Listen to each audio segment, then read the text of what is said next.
Eagle 6 in the track. Roger. Over 1 bombs away. One's going to climb high above 20. You're south. Eagle 6 radar contact. Eagle 6 is visual. And it goes left.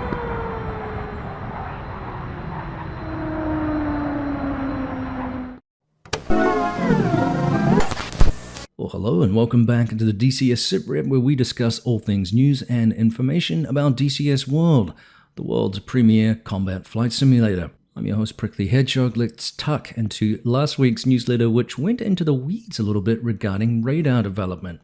Now, as we wait for more news on the pending release of core engine updates, designated as Edge 2.9, ED has been drip-feeding pieces of information to us about a raft of changes coming to a large number of modules in the game, and you may have seen Wags' videos on the data link, for example.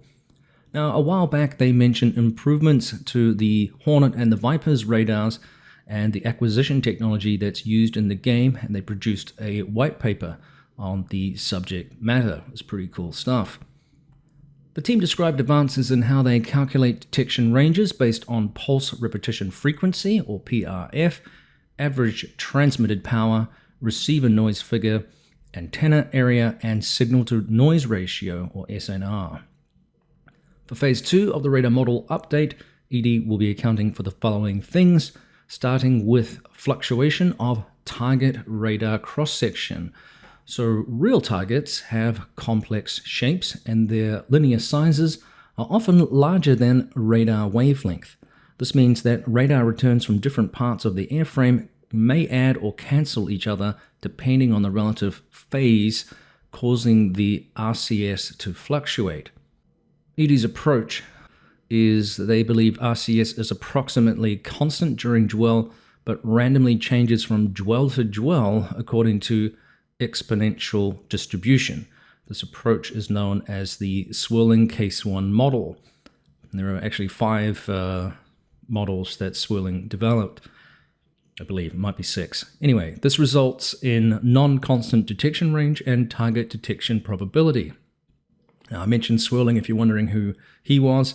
Well, he was an American mathematician who in the 1950s came up with several statistical properties on radar cross-sections where an object has a complex formed surface, such as a fighter jet or similar thing. Remember, this was during the period in the 1950s when we had the development of jet aircraft, the move into supersonic flight, and of course, this exploration into more complex radars than what we had traditionally during World War II. Say, for example, the passive array system that the British used during the Battle of Britain. Now, noise variability is another factor here, and detection probability will also depend on the noise level, its variability, and the number of coherent processing intervals, or CPIs, per dwell.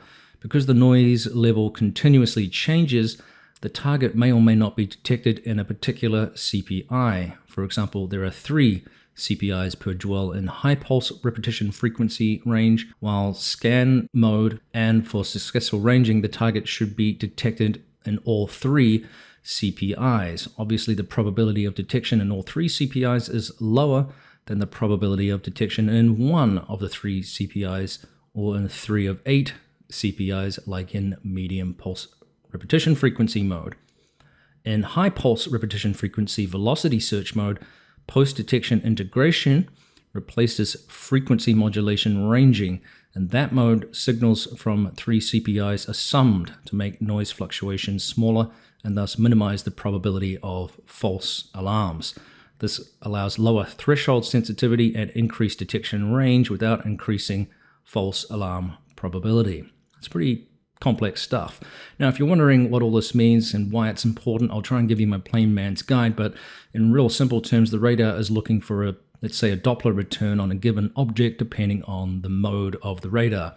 The trouble is that there are often multiple returns, and if you had an undesirable return from an object with a similar Doppler to your desired target, which is larger than the desired target, you'll have trouble seeing the object that you want, hence the false alarm analogy, or the reference there in the previous statement. So the radar always has a certain amount of main lobe clutter too, which you see particularly in these older radar systems, such as the one that was demonstrated by Heatblur recently for the F4 Phantom 2, which that noise makes it very difficult to pick out your target.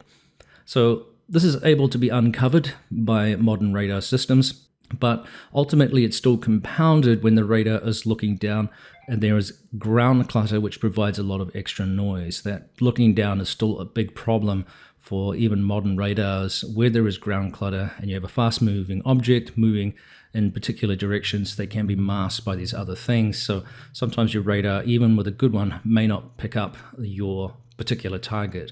And so different modes and different phases in the way that the emissions are being transmitted, the complex systems behind all of this sensory data being fired out is what makes the modern radars more sophisticated and is able to delineate between just the noise and the object that you're looking for. Like I said, pretty complex stuff, and I'm not an expert in any of this. This is just my plain man's guide. All right, so moving on, they also talk about mode-specific range and Doppler resolution, which we kind of talked about with the Doppler.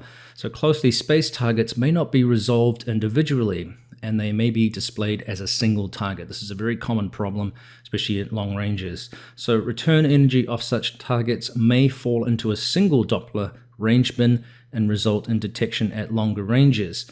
Velocity resolution depends on CPI duration. So in high pulse repetition frequency with 3 CPIs per dwell, resolution is better than in the medium pulse repetition frequency mode with 8 CPIs per dwell. Dwell duration is constant, so CPIs are shorter. In RAID mode, up to 4 CPIs may be merged into 1, thus creating velocity resolution of 4 times. Range while scan, high pulse repetition frequency mode uses linear frequency modulation for ranging and has poor range resolution, in an order of something like 2 nautical miles, they estimate, which improves 4 times in RAID mode. So in medium pulse repetition frequency mode, range resolution is defined by range bin size and is always equal to 150 meters. So yeah, a lot of complex stuff there, but I really enjoy nerding out on this because I think it's a really cool thing that ED are working on. So we'll move on to the little next topic here, which really got me excited, and that is atmospheric propagation loss. So now, as I said, this really got the nerd in me excited. So ED described that the atmosphere absorbs radio waves proportional to its density, which some of you may be familiar with.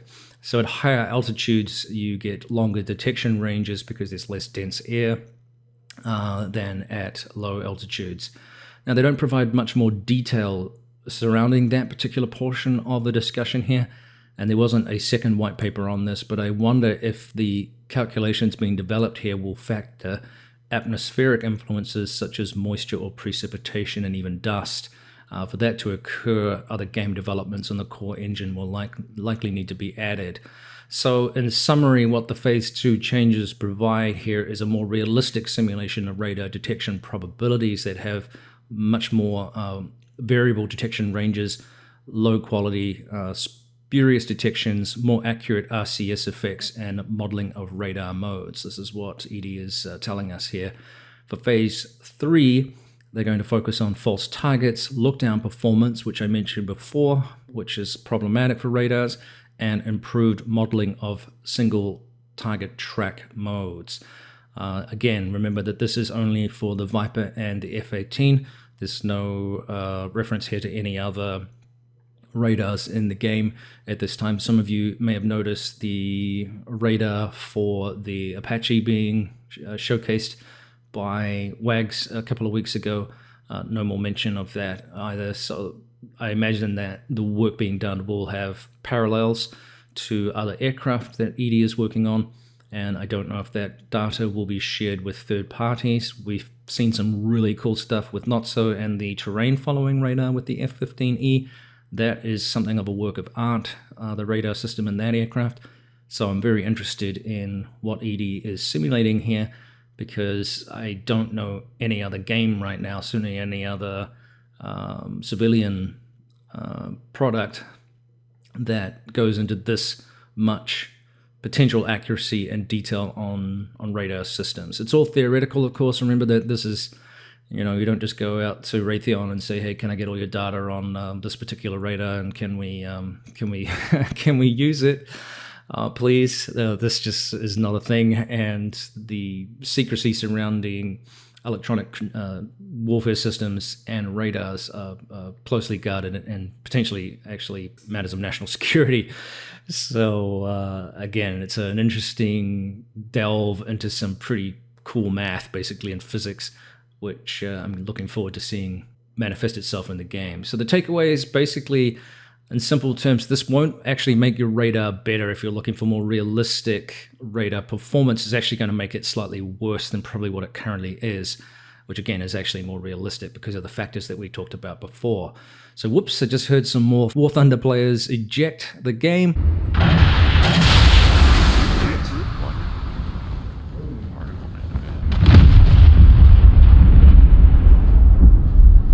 So yep, you will find that the radar becomes a little bit more like an old-fashioned wireless, and by that I mean a radio. As you tune in the dials and the modes, it's going to become a much more interactive piece of equipment in your aircraft. Again, don't get me wrong, modern radars are very powerful. Remember the F-15E pilots said during the Gulf War conflicts that if it had metal on it, they could find it. Again, I'm excited to see what ED comes up with as they mimic an instrument that is going to require a little bit more manipulation than perhaps it currently does. I'm completely enamored, as you can tell, with this nerdy out stuff, so can't wait to see, like I said, what they do with it in the game in the coming months and weeks or whatever time frame they have for this. All right, so moving on to other updates, they also talked about the Hind Mi-24P, which is a wonderful helicopter in the game. And development has focused on additional Petrovich AI features, an SPO-10 RWR system update, and tuning of the swash plate control limits, which is interesting. So Petrovich AI is getting new and more realistic target scan behavior to deal with the same issues that real crews cope with. You may have noticed that Petrovich AI now lists all the targets he can only see after his sight is enabled and can be slewed. They've decided to improve this interaction with Petrovich AI by restricting him to the limits as a human operator. I think that's really cool. The new target scanning system involves a deeper analysis of the target area and its surroundings. It will analyze the target area for any threats in the vicinity. After that, the algorithm calculates the search time based on the number of objects surrounding the target. With this new system, only targets that are clearly in view will be recognized instantly, while targets that are hidden by trees, bushes, etc. will take longer to spot for Petrovich. The more objects surrounding the potential target, the longer it will take him to detect it. Again, a really cool AI algorithm update there. Now, talking about this SPO-10 RWR, it will consist of 4 channels, which with completely independent processing, the same as in the real system. The radar detection calculations are physics-based. They calculate the radiation pattern of the transmitting source, the sensitivity of the receiving antennas, and the transmitting power of the emitter. This translates to detecting low-power radar emitters with shorter range and vice versa. Detection range will also vary based on bearing to the emitter source. For certain radars, the range can also be judged based on how frequent the detections are. The system will now only detect emission sources within the operating frequency range of the RWR. Very critical little thing there. For instance, early warning and search radars and some other radar types will not be detected, which is a little bit scary. Okay, so they are also refining the pitch channel authority. So this is the swash plate reference that we had earlier. Now, the earlier version was actually based on the Mi-24V swash plate limits, and compared to the new MIP24 data, that actually should have less authority in pitch, so they're correcting that discrepancy. So this will make the Mi-24P in-game much more responsive to pitch input changes. So it's going to be a little bit more learning there and getting that dialed in once you start flying it again after the update. So helicopters, in my opinion, really have taken a front seat in the DCS environment over the last couple of years, and long may it continue, as I think it has broadened the player base and given ED more material on which to expand the franchise's playability. It's no surprise that Microsoft Flight Simulator here, in my opinion, who announced that they're already producing a 2024 version of the game after the other one has reached its coding engine limitations, it sounds like.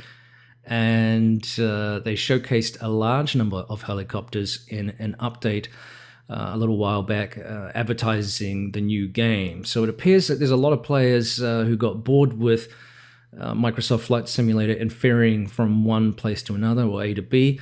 And so here we go, helicopters to the rescue.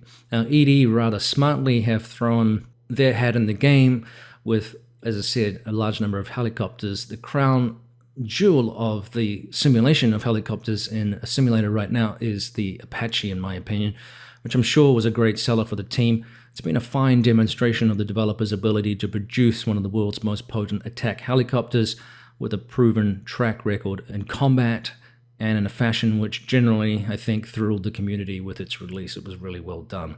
And we could use things like the Cobra. We're waiting for the Kiowa, and we're waiting also for Miltech 5's B105. These are sitting, the Kiowa and the B105 are still sitting in some sort of development phase, unfortunately.